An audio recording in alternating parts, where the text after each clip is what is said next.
একটা ছোট্ট ভুল, একটা তুচ্ছ ঝামেলা পুলিশের সঙ্গে, আর সেখান থেকে শুরু হয় এক ভয়ঙ্কর খেলা। ক্ষমতাশীল পুলিশ অফিসারের হাত ধরে এক সাধারণ নিরীহ পরিবারের উপর নেমে আসে প্রতিশোধের এক ভয়ঙ্কর খেলা। আর একই রাতে এমন এক ঘটনা ঘটে যা বদলে দেয় পুরো কাহিনীর মোড়। সেই পরিবারের হাতেই অনিচ্ছাকৃতভাবে কোনো এক ব্যক্তির মৃত্যু হয়। ওত পেতে থাকা রাক্ষসরূপী অফিসারের হাত থেকে এই মৃত্যুর রহস্যকে ধামাচাপা দিতে শুরু হয়ে যায় পরিবার আর অফিসারের মধ্যে চোর পুলিশের খেলা। এই খেলায় কে জিতবে আর কেই বা হারবে, তবে শেষের টুইস্ট মুভির কাহিনীটাই পাল্টে দেবে। চোখ সরালেই হারাবেন সবকিছু।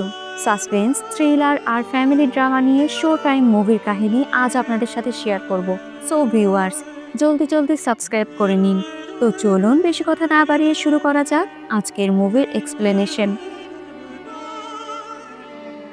রাতের বেলা অ্যাপার্টমেন্টের সকলে ছাদে বসে গানের কলি খেলায় নিজেদের সময় কাটাচ্ছিল। এক পক্ষ মেয়েদের আর অপর পক্ষ ছেলেদের। দুই পক্ষের মধ্যে হাড্ডাহাড্ডি লড়াই চলছে। পাশেই রাস্তা দিয়ে পুলিশ ফোর্স যাচ্ছিল। বাড়ি থেকে এত আওয়াজ শুনে কনস্টেবল বাড়ির ভেতরে প্রবেশ করে। এরপর ছাদে উঠতে গেলে কনস্টেবলের পা মচকে যায়। কনস্টেবল কিছুক্ষণ সিঁড়িতেই বসে থাকে। এরপর সে বুঝতে পারে উপরে হয়তো ফ্যামিলি টাইম চলছে, তাই কনস্টেবল নিচে নেমে যায় আর অফিসারকে গিয়ে বলে ছাদে সকল ফ্যামিলিরা মিলে টাইম পাসের জন্য খেলাধুলায় মেতে উঠেছে। সেখানে মেয়ে এবং ছোট বাচ্চার কণ্ঠ শুনতে পেয়েছি, সেই আওয়াজ বাইরে থেকেই আসছে। অফিসার বলে গিয়ে বলো তাদের এসব আমোদ ফুর্তির জন্য আশেপাশের মানুষের সমস্যা হচ্ছে, তাই এখন এসব বন্ধ করে তাদের ঘুমাতে যেতে বলো। কনস্টেবল মুচকে যাওয়া পা নিয়ে কোনো মতে ছাদে আসে আর সকলকে উদ্দেশ্য করে বলে এত রাতে তোমরা কি করছো? সময়ের কোনো খেয়াল নেই? তোমাদের জন্য আশেপাশের সকলের সমস্যা হচ্ছে, এটা বুঝতে পারছো না? মুভির লিড ক্যারেক্টার শান্তি জিজ্ঞেস করে, স্যার কেউ কি আমাদের ব্যাপারে কোনো ধরনের কমপ্লেন করেছেন? আরে কমপ্লেন করা লাগবে কেন, এটা তো একটা কমন ব্যাপার। কত রাত হয়ে গিয়েছে, তোমাদের এই আওয়াজের জন্য কত প্রতিবেশীর ঘুমের সমস্যা হচ্ছে জানো? শান্তি বলে, আমরা তো শুধু এখানে আড্ডা দিচ্ছিলাম, আপনি ব্যাপারটাকে এত সিরিয়াসলি নিচ্ছেন কেন স্যার? কনস্টেবল বলে, তোমরা হইচই করবে, আশপাশের মানুষের সমস্যা হবে, আর এ ব্যাপারে জিজ্ঞাসাবাদ করলে পুলিশের দোষ। শান্তি বলে, স্যার আমি তো শুধু একটা সাধারণ প্রশ্ন করেছি, এতে আপনি মাইন্ড করছেন কেন? আমরা আমাদের বাড়িতে একটু স্বাধীনভাবে চলতেও পারবো না? তবে কনস্টেবল এর বিপরীতে খুব বাজে ধরনের কথা শোনায়। তখন সেখানে এসআই চলে আসে। সুরিয়া বলে, স্যার কনস্টেবল মেয়েদের নিয়ে আজে বাজে কথা বলছে। তবে এসআই সন্দেহের নজরে সকলের কাছ থেকে পরিচয় নিতে শুরু করে। এসআই শান্তিকে বলে, আপনার যদি এতই আগ্রহ থাকে কেউ কোনো কমপ্লেন করেছে কি না তা দেখার জন্য, তাহলে চলুন আপনি আমাদের সাথে থানায় গিয়ে দেখে আসবেন। কনস্টেবল বলে, স্যার এদের সাথে কথা বলে কোনো লাভ নেই। পাশ থেকে শঙ্কর বলে, স্যার আমরা কথা দিচ্ছি এমনটা আর কখনো হবে না। এসআই বলে, তাহলে চলুন পুলিশ স্টেশনে, লিখিত দিয়ে সই স্বাক্ষর করে আসবেন। সুরিয়া বলে, এত ছোট বিষয় নিয়ে লিখিত আর স্বাক্ষর পর্যন্ত যাওয়াকে ঠিক হচ্ছে স্যার? আমরা কি আমাদের বাসাতে স্বাধীনভাবে থাকতে পারবো না? দেখেছেন স্যার, পুলিশদের সম্মান জানাতে এরা জানে না। নানা কথার পরে একসময় তো কনস্টেবল সুরিয়ার কলার ধরে বসে। রাগের বসে সুরিয়া তাকে ধাক্কা দিয়ে ফেলে। পুলিশের গায়ে হাত, এখনই চল থানায়। সুরিয়া বলে, আমাকে যদি স্টেশনে যেতে হয় তাহলে আমিও কমপ্লেন করব। রাতের বেলা আমাদের বাসায় ঢুকে মহিলাদের সাথে আপনারা রং ব্যবহার করছেন, তখন এই পোশাকের দাম থাকবে তো?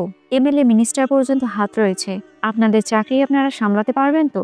এসব কথা শুনে অফিসাররা চুপচাপ সেখান থেকে চলে আসে।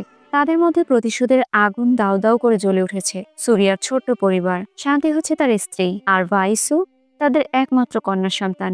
শান্তি মেয়েকে ওষুধ খাইয়ে দেয় আর ঘুমিয়ে যেতে বলে। মেয়েটি তার বাবাকে জড়িয়ে ধরে ঘুমিয়ে যায়। সুরিয়া আর শান্তি পরিবারের অমতে দুজনেই দুজনকে ভালোবেসে বিয়ে করেছে। শান্তি পরিবার এই বিষয়টা এখন পর্যন্ত মেনে নেয়নি। স্ত্রী আর কন্যা ঘুমিয়ে গেলে হঠাৎ একটা ফোন কল আসে। সুরিয়া বাইরে আসলে তার বন্ধুকে দেখতে পায়। কি রে, এত রাতে ফোন দিলি যে? অশোক বলে, কালকে আঙ্কেল আন্টি আসছে, অর্থাৎ শান্তির বাবা মা আসছে। এটা তো নতুন কথা নয়, গত কয়েকবার শান্তির বাবা মা আসা কথা বলে আর তার মেয়ের বাড়িতে বেড়াতে আসেননি। প্রতিবারই তো শান্তি তার বাবা মার সাথে দেখা হবে শুনতে পেয়ে খুশিতে আত্মহারা হয়ে যেত। তবে সময় পেরিয়ে যখন বাবা মা আর আসে না, তখন শান্তি খুবই কষ্ট পেত।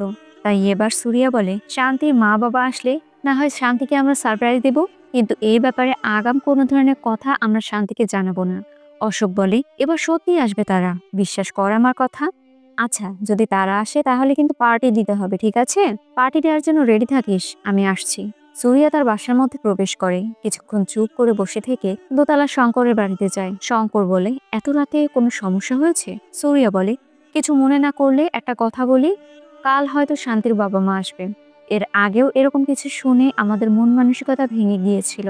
তাই এবার আমি চাচ্ছি এই বিষয়টা লুকিয়ে রাখতে। তুমি কিছুদিন আগে অনুষ্ঠানের জন্য যে বাবুর্চি এনেছিলে, সেই বাবুর্চি দিয়ে কালকে রান্না করার প্ল্যান করছি। তবে একটা রিকোয়েস্ট, রান্নাটা তোমার বাড়িতেই হবে। যদি শান্তির বাবা মা আসে তাহলে আমরা একসাথে খাবো, আর না হলে তুমি কলোনির সকলকে পার্টি দেওয়ার কথা বলো, আর এই খাবার পার্টিতে আমরা খেয়ে নেব। শঙ্কর এই বিষয়টাতে রাজি হয়ে যায়। বাইরে এখনো এসআই রাগের দৃষ্টিতে একভাবে সেই বিল্ডিং এর দিকে তাকিয়ে রয়েছে। রাত থেকে ভোর হয়ে যায়। খুব সকালেই রান্না বান্নার ব্যবস্থাপনা শুরু হয়েছে। তাদের পরিচিত বাবুর্চির হাতের রান্না অনেক মজাদার। এত ভোরবেলায় এসে রান্না শুরু করার জন্য সুরিয়া তাকে খুশি হয়ে এক্সট্রা কিছু টাকা দেয়।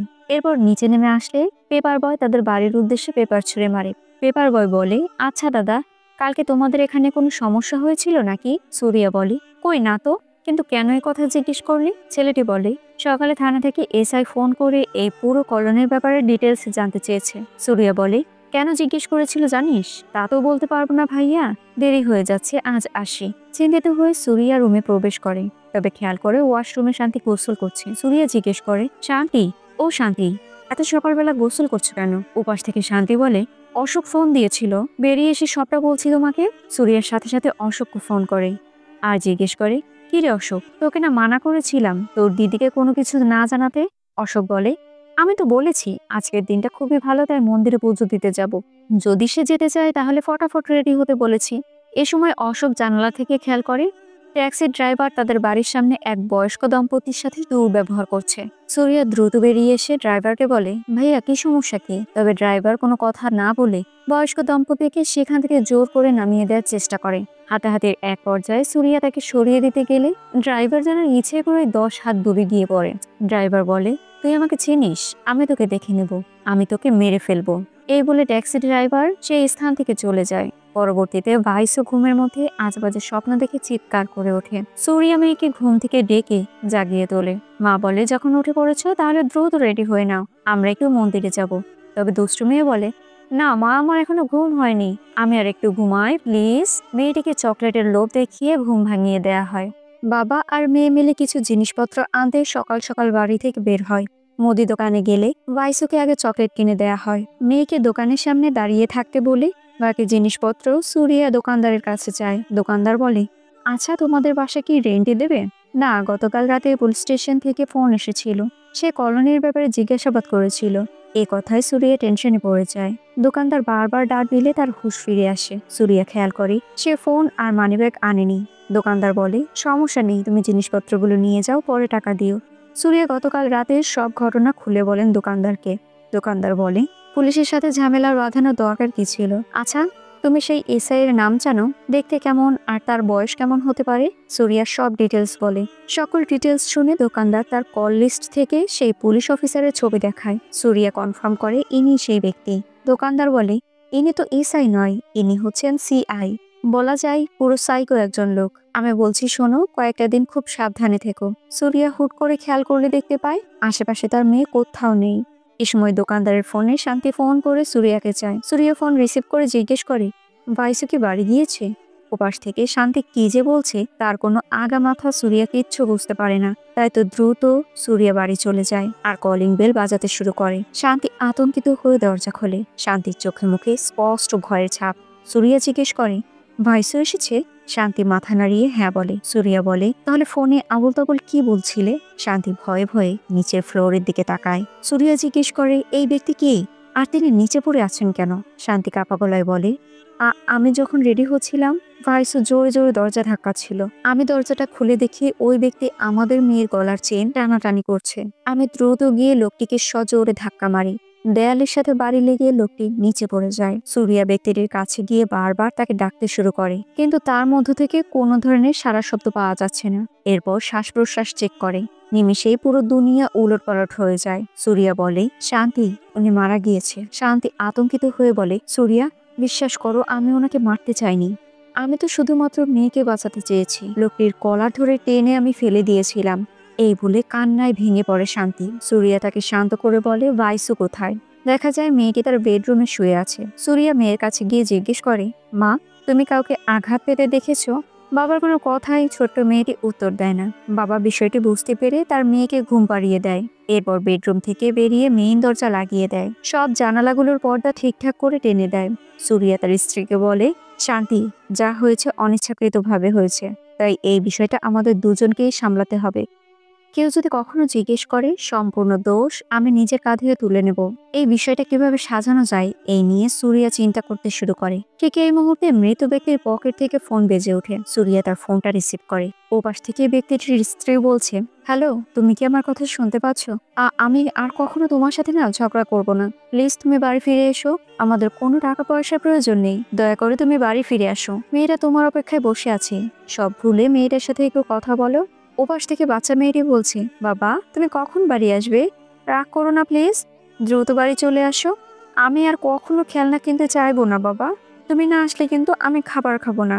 তুমি প্লিজ বাড়ি ফিরে এসো। মা, ও মা, বাবা তো কোনো কথাই বলছে না। এই বলে মেয়েটি কান্না করে। এই কথা শুনতে পেয়ে স্বামী স্ত্রী দুজনেই কান্নায় ভেঙে পড়ে। মনকে শক্ত করে সুরিয়া ফোনটা কেটে দেয়। ওপাশ থেকে আবারও ফোন আসে, তাই বাধ্য হয়ে ফোন অফ করে দেয়। শান্তি কান্না করে বলে, আমি তো এটা করতে চাইনি সুরিয়া। এই সময় তাদের মেয়ে ঘুম থেকে উঠে যায়। সুরিয়া দ্রুত মেয়ের রুমে গিয়ে তাকে জড়িয়ে ধরে। তারা বুঝতে পারছে সামনেই তাদের জন্য বড় একটা বিপদ অপেক্ষা করছে। মেয়ের কানে কানে বলে, যতক্ষণ না আমি বলবো মা, তুমি বাইরে বের হবে না, ঠিক আছে? শান্তি, নাও মেয়েকে রাখো। সুরিয়া রুম থেকে বেরিয়ে দরজা আটকে দেয়। শান্তি মেয়েকে বলে, মা তুমি বাইরে বের হবে না, ঘরের মধ্যে বসে খেলা করো, আর ভয় পেও না, ঠিক আছে? এই বলে বাইরে বেরিয়ে আসে তারা। সুরিয়া শান্তিকে বলে, আমি ফোন আর মানিব্যাগ রেখে মেয়েকে নিয়ে মুদির দোকানে গিয়েছিলাম। মেয়েটি হুট করেই দোকান থেকে বাড়িতে চলে আসে। আমি দোকান থেকে দ্রুত এসে দেখি এই ব্যক্তি আমাদের মেয়ের গলার চেন নেওয়ার চেষ্টা করছে। তাই তো তার কলার ধরে আমি সজোরে একটা ধাক্কা দেই, আর এই ধাক্কার জন্যই ব্যক্তিটি মারা যায়। কেউ জিজ্ঞেস করলে ঠিক এমনটাই তুমি বলবে। এই বিষয়টা মেয়েকেও বলে দিও। শান্তি বলে, সুরিয়া, এটা তো অনিচ্ছাকৃত একটা অ্যাক্সিডেন্ট। সুরিয়া বলে, শান্তি তুমি কান্না করো না। এখন যে পরিস্থিতি, আমি সত্যি জানি না এই পরিস্থিতি আমি কি করে সামলাবো। এ সময় সুরিয়ার ফোনে ফোন বেজে ওঠে। সুরিয়া ফোনটা রিসিভ করে খানিকটা দূরে গিয়ে অশোকের সাথে কথা বলতে শুরু করে। অশোক জানায় ট্রেন আসতে এখনো আধা ঘন্টা লেট হবে। তবে আঙ্কেল আন্টি চাচ্ছে তার মেয়ে এবং নাতনিকে কিছুদিনের জন্য তাদের সাথে বেড়াতে নিয়ে যাওয়ার পারমিশন দেয় যেন সুরিয়া। সুরিয়া ওকে বলে ফোনটা রেখে দেয়। শান্তির কাছে গিয়ে বলে, শান্তি, এই সমস্যার সমাধান হচ্ছে আপাতত তুমি মেয়েকে নিয়ে বাপের বাড়ি চলে যাও। তোমার মা বাবা চাচ্ছে তাদের সাথে তোমাকে কিছুদিনের জন্য নিয়ে যেতে। শান্তি বলে, আমি কোথাও যেতে পারবো না। তোমাকে একা রেখে আমি কোথাও যাব না। এতগুলো বছর পার হয়ে গেল, তখন তো তারা কেউ ছিল না। আমি এই বিপদে তোমাকে রেখে কোথাও যাব না। অবশেষে তারা দুজনে সিদ্ধান্ত নেয় এই বিষয়টা পুলিশকে জানিয়ে দেবেন।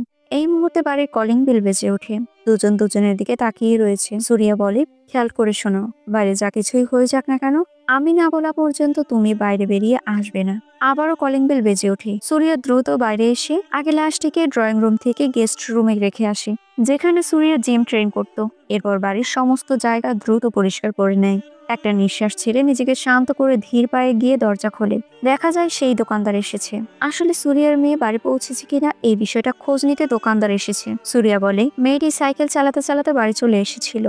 এ কথা শুনে দোকানদারের মন কিছুটা শান্ত হয়। দোকানদার চলে যায়। কিছুক্ষণ পর আবারও ফিরে এসে বলে, তোমার বাড়ির সামনে এই মানিব্যাগটাও পেয়েছি। তুমি কি এনাকে চেনো? সুরিয়া মানিব্যাগে থাকা ছবিটি দেখে বলে সে তাকে চেনে না। দোকানদার বলে, তোমাকে খুব চিন্তিত দেখাচ্ছে। গতকাল রাতের বিষয়টা নিয়ে চিন্তিত, তাই তো? কোনো টেনশন নেই, আমাদের কলোনিতে খুব ভালো একজন উকিল রয়েছে। উকিলের নাম ওয়ার্দা রাজু। আমরা সংক্ষিপ্ত করে রাজু বলবো। তার সাথে দেখা করো, আশা করি সকল সমস্যার সমাধান পেয়ে যাবে। সুরিয়া দ্রুত রাজু সাহেবের বাড়িতে চলে যায়। রাজু সাহেব মোটামুটি তার পরিচয় পর্বের কাজ সেরে ফেলেছেন। রাজু বলে, আচ্ছা কি সমস্যা নিয়ে এসেছো বলো? আসলে স্যার, আমার বাসায় আমার বন্ধু। ও, বুঝতে পেরেছি, সমস্যা তাহলে তোমার নয়, সমস্যা তোমার বন্ধু, তাই তো? তাহলে তাকে সাথে নিয়ে আসতে। সুরিয়া বলে, আসলে ও ভয় পেয়ে আছে, ও এখানে আসতে পারবে না স্যার। আপনি আমার সাথে চলুন না প্লিজ স্যার, প্লিজ। রাজু বলে, এত জোর করে যখন বলছো তাহলে চলো যাব, কিন্তু বাইরের কাউকে এটা বলবে না যে আমি তোমাদের বাড়িতে গিয়েছিলাম। বুঝোই তো আমার ইমেজ নষ্ট হয়ে যাবে। আচ্ছা, তুমি আমাকে 2 মিনিট সময় দাও, আমি ফটাফট রেডি হয়ে আসছি। সুরিয়া তার বাড়িতে উকিল সাহেবকে নিয়ে আসে। উকিল সাহেব সোফায় বসে বলে, কোথায় তোমার বন্ধু? তাদের ডেকে নিয়ে আসো। সুরিয়া বলে, স্যার ও আসতে পারবে না, আপনাকে ভেতরে যেতে হবে প্লিজ স্যার। আচ্ছা, তোমার ফ্রেন্ড কি কোর্টের রায় পেতে আদালতে হাজির হবে, নাকি আদালত বাড়িতে এনে পৌঁছাবে? চলো তাহলে দেখে আসি। সুরিয়া সেই রুমে নিয়ে যায়। ও আচ্ছা, তুমি তাহলে জিম ট্রেনার। কিন্তু ওকে আর এখানে এভাবে শুয়ে আছে কেন? সুরিয়া বলে, আমার মেয়ের চেন চুরি করতে এসে মেয়েকে বাঁচাতে এই ব্যক্তির কলার ধরে টান দিলে ব্যক্তিটি দেয়ালের সাথে আঘাত খেয়ে তৎক্ষণাৎ পড়ে যায় আর তিনি মারা যান। ও আচ্ছা, তুমি বলছো ও মৃত? তোমরা কি আমার সাথে প্র্যাঙ্ক করছো? আশেপাশে কোথায় ক্যামেরা লাগানো রয়েছে বলো, দ্রুত বলে ফেলো, না হলে লাইক সাবস্ক্রাইব করবো কি করে বলো তো। উকিল মশাই গিয়ে মৃত ব্যক্তিকে বারবার ধাক্কাতে শুরু করে। সুরিয়া বলে, স্যার, উনি মারা গিয়েছেন। বিশ্বাস করুন, এই ঘটনাটা অনিচ্ছাকৃতভাবে ঘটে গিয়েছে। আমাকে সাহায্য করুন স্যার। উকিলবাবু দ্রুত এখান থেকে কেটে পড়তে চায়, তবে সুরিয়া এই বিষয়টা নিয়ে খুবই রিকোয়েস্ট করে। উনি বলে, তুমি যতই যা বলো না কেন, আমি তোমাকে সাহায্য করতে পারবো না। এসব কথা শুনে ভেতরে শান্তি বেরিয়ে আসে। শান্তি বলে, এই বিষয়টা সুরিয়ার জন্য হয়নি। রাজু সাহেব বলে, তোমরা কি শুরু করেছো? প্রথমে তুমি বললে তোমার বন্ধুর সমস্যা, এখন দেখি এখানে লাশ পড়ে আছে। ঘটনা কি ঘটিয়েছো বলো তো? কিন্তু এখন আবার তোমার স্ত্রী বলছে এই কাজ নাকি সে করেছে। তোমরা দুজনে মিলে কি আমাকে বোকা বানানোর চেষ্টা করছো? শান্তি কান্না করে বলে, স্যার, আমাদের সাহায্য করুন। শান্তির কান্নাকাটি দেখে উকিলের মন নরম হয়ে যায়। উকিল সাহেব বলে, এই বিষয়টা কিভাবে হ্যান্ডেল করব তা চিন্তা করতে আমাকে কিছুক্ষণ সময় দাও। কিছুক্ষণ পর বলেন, তোমার মেয়ের চেন ডাকাতি করার সময় সুরিয়া আর শান্তি মিলে মেয়েটিকে বাঁচাতে ব্যক্তিটিকে ধাক্কা দেয় আর এই জন্যই তার মৃত্যু হয়। ঠিক এমনটাই বলবে তোমরা। এখন এই বডিটি বাইরের ডাস্টবিনে ফেলে আসবে। কিন্তু দিনের বেলা কি করে সকলের সামনে থেকে বডি নিয়ে বের হবে তারা? উকিল বলে, চারিদিকে পরিবেশ পরিস্থিতি ঠান্ডা থাকলে স্বামী স্ত্রীকে বডি নিয়ে বের হতে আমি ইশারা করব। আর এইভাবেই ডেড বডিটি ডাস্টবিনে ফেলে রাখার সিদ্ধান্ত নেয় তারা। উকিলের কথা মতো বডি নিয়ে সুরিয়া আর শান্তি রুমের বাইরে বেরোয়, যা দেখে উকিল সাহেবের প্রেশার হাই হয়ে যায়। যাক, কোনো মতে প্রেশার কন্ট্রোলে রেখে বাসা থেকে বেরিয়ে রাস্তার পরিবেশ পরিস্থিতি বুঝতে শুরু করে। তখন সেখান থেকেই একজন সবজিওয়ালি সবজি বিক্রি করতে চলে যাচ্ছিল। বেচারা উকিল তাকে দেখে হাতের ইশারায় সেখান থেকে সরে যেতে বলে। আর সবজিওয়ালি মনে করে বাজার করতে উকিল সাহেব তাকে হয়তো ডাক দিয়েছে। সকালবেলা প্রথম কাস্টমার নাছরবান্দা সবজি আলী জোর করে উকিল সাহেবকে সবজি কিনতে বাধ্য করে। বেচারা আরো কোনো উপায় নেই, আপদ বিদায় করতে হলে দ্রুত সবজি কিনে ব্যাপারটা মেটাতে হবে। তাই দুমুঠা সবজি কিনে কাঁপতে কাঁপতে উকিল সাহেব বাড়ি ফিরে আসে। উকিল বলেন, খুনের ব্যাপারটা ধামাচাপা দেয় এত সহজ হবে না। আমি এখান থেকে চলে যাই, তারপরে তোমরা পুলিশকে ফোন করো। সুরিয়া বলে, স্যার, পুলিশকে বিষয়টা জানালে তারা আমাদের উপর প্রতিশোধ তুলবে। আমার বাচ্চা মেয়েটাকে নানা ধরনের কথা জিজ্ঞেস করবে। আমাদের প্রেমের বিয়ে, মা বাবা নেই আমার। 7 বছর হয়ে গিয়েছে আমার স্ত্রীর পরিবার তার থেকে বিচ্ছিন্ন। আজ 7 বছর পর ওর বাবা মা আমাদের বাড়িতে আসছে। এই বিষয়টা জানাজানি হলে কতটা বিপদ নেমে আসবে আমাদের মধ্যে স্যার, বুঝতে পারছেন? উকিল বলে, সুরিয়া, তোমার জীবনে এত সমস্যা, তার মধ্যে আবার এই সমস্যায়ও জড়ালে। আমার কথা শোনো, পুলিশকে সব বিষয় জানিয়ে দাও। আমি চলে যাওয়ার পর পুলিশকে ফোন করো। পুলিশ তদন্ত শুরু করলেই আমি কথা দিচ্ছি এসে তোমাদের বাঁচাবো। আর না হলে আমি তো নিজেই ফেসে যাব। আর একটা কথা ভালো করে শোনো, দরজায় যদি কেউ কলিং বেল বাজায় দরজা খুলবে না। ঠিক এই মুহূর্তেই দরজার কলিং বেল বেজে ওঠে। তারা বুঝতে পারছে না কে কলিং বেল বাজাচ্ছে। প্রথমে বডিটি সরিয়ে ফেলা হয়। বডির ওপর কার্পেট আর কাপড় দিয়ে মুখ ঢেকে রাখা হয়। এরপর সরিয়ে দরজা আটকে শান্তিকে বলে তার মেয়ের কাছে গিয়ে বসতে। উকিল সাহেবের ভয়ে অবস্থা খারাপ, তবে সে সুরিয়াকে নির্ভয় থাকতে বলে। এক বুক সাহস জগিয়ে উকিল সাহেব দরজা খোলে। চলে এসেছে গিরিঙ্গি লাগানো সেই সিআই। সিআই বলে, পুরোপুরি কমপ্লেন্ট সহ আজ হাজির হয়েছি। তোমার স্ত্রী কোথায়? তাকে আমার জিজ্ঞাসাবাদ করতে হবে। উকিল সাহেব নিজের পরিচয় দিয়ে অফিসারের সাথে পরিচিত হতে চায়, তবে অফিসার তাকে কোনো পাত্তাই দেয় না। উকিল সাহেব জিজ্ঞেস করে, স্যার, আপনারা কি কমপ্লেন নিয়ে আসছেন? সিআই স্যার বলেন, তা তো জিজ্ঞাসাবাদের পরেই জানা যাবে। চুপ করে আছো কেন? গতকাল রাতে কি করেছিলে বলো? উকিল বলে, যা হয়েছে হয়েছে। ঘটনাটা ঘটেছে সম্পূর্ণ অনিচ্ছাকৃতভাবে। তাই তো স্যার, সারেন্ডার করাতেই ওকে আমি এখন পুলিশ স্টেশনে নিয়ে যাচ্ছিলাম। প্লিজ স্যার, বিষয়টা বুঝতে চেষ্টা করুন। যে কোনো ভাবে হোক এই কেসের সমাধান করে দিন। সিআই সুরিয়ার বাড়িতে প্রবেশ করে বলে, কই তোমার স্ত্রীকে ডেকে নিয়ে আসো। এই বলে সোফায় বসে পড়ে। উকিলবাবু সুযোগ মতো বাড়ির বাইরে বের হতে চায়, তবে পুলিশ উকিলবাবুকে বলে, উকিল সাহেব, বাইরের দরজাটা বন্ধ করে আমাদের কাছে এসে বসুন। আচ্ছা সুরিয়া, এমএলএ মিনিস্টারকে নাকি জানাবে? নাও তো একটা ফোন করো, তাদের সাথে কথা বলার পর আমি এখান থেকে বেরিয়ে যাব। সুরিয়া শান্ত গলায় বলে, স্যার, আমি তাদের কাউকে চিনি না। কাল তো বিষয়টা হ্যান্ডেল করার জন্য ওরকম কথা বলেছিলাম। কই তোমার স্ত্রীকে ডাকলে না তো? তার সাথে আমাদের কথা বলার দরকার আছে। তুমি যদি ডেকে নিয়ে আসতে না পারো তাহলে কনস্টেবল, তুমি গিয়ে ওই ঘরের গৃহিণীকে ডেকে নিয়ে আসো। এসব কথা শুনে শান্তি নিজেই মাথা নিচু করে বেরিয়ে আসে। সিআই স্যার গতকালের ঘটনা নিয়ে নানা ধরনের বাজে কথা শোনাতে শুরু করে। স্বামী স্ত্রী দুজনে চুপচাপ এসব কথা শুনে যাচ্ছে। কেননা তারা এখন সম্পূর্ণ নিরুপায়। শান্তি বারবার স্যারের কাছে ক্ষমা চাইতে থাকে। সুযোগের সদ্ব্যবহার নিয়ে পুলিশ অফিসার নানা ধরনের কটু কথা বলতে শুরু করে।